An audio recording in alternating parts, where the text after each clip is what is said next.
Hello everyone, welcome to your weekly tech update, the show that explores the newest, coolest, and craziest side of tech available on the interwebs. I'm your science geek, Ray McNeil. Coming up on the program today, if you don't have your Christmas shopping done yet, I have ideas to get it done in the next 30 minutes. Postmates unveils Serve, a friendlier, autonomous delivery robot. And happening in this week's What the... 'Tis the season for porch pirates stealing Christmas presents, but there's now one less Grinch on the streets, all thanks to one person's doorbell camera. That and a whole lot more coming up on your weekly tech update next.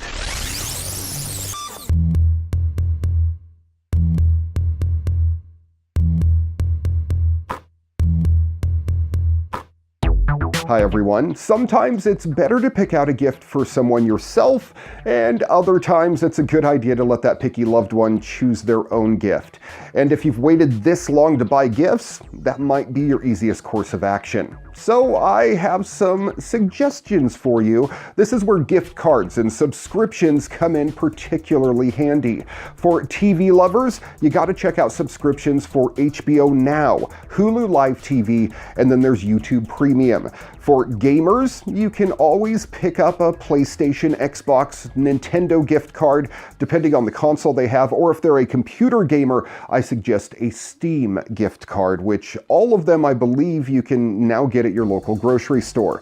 For the readers on your list, there are crate-like curated book subscription services that are based on their own tastes. Or if they loved the choose-your-own-adventure books as a kid, you may want to get them Van Ryder Games graphic novel adventures. It's essentially the same thing, but for adults. If you have a comic book fan to buy for, how about an unlimited subscription to Comixology, essentially giving them a digital subscription to hundreds of thousands of different comics.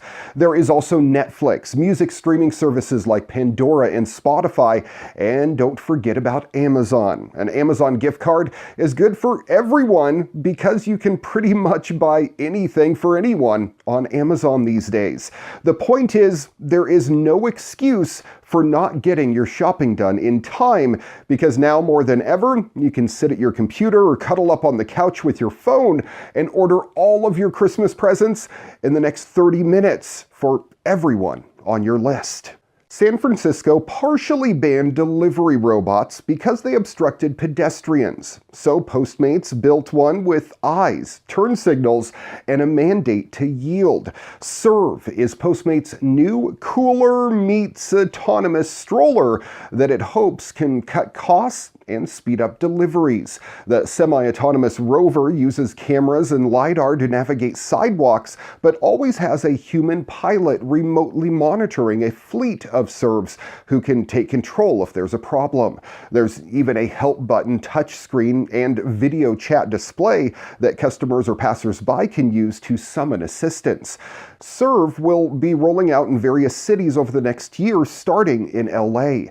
It does deliveries to customers that can unlock its cargo hatch with their smartphone or a passcode. But it also can grab food from restaurants in congested areas and bring them to a Postmates dispatch hub from which delivery people can take the packages the last mile.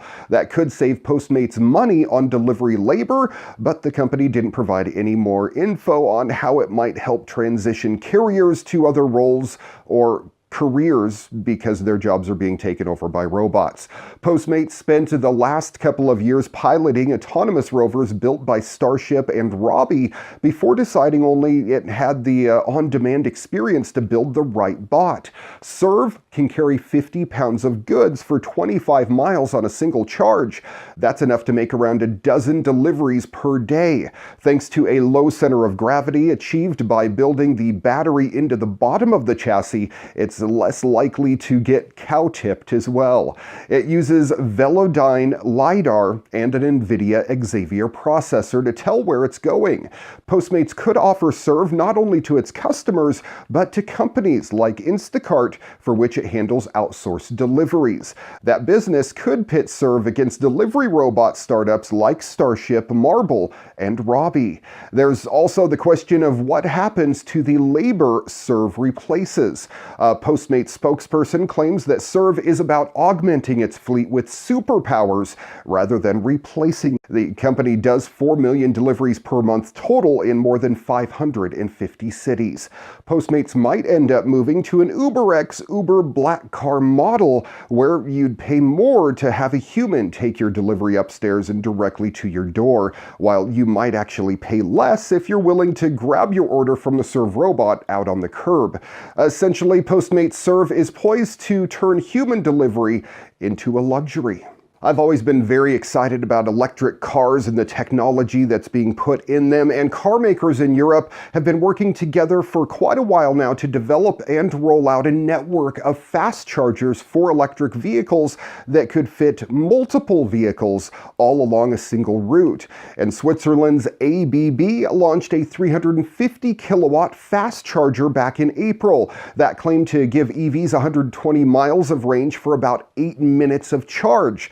That's pretty cool. But now Porsche back in the news. They've announced that one of their research cars has received a 400 plus kilowatt charge from a prototype charging station in Germany.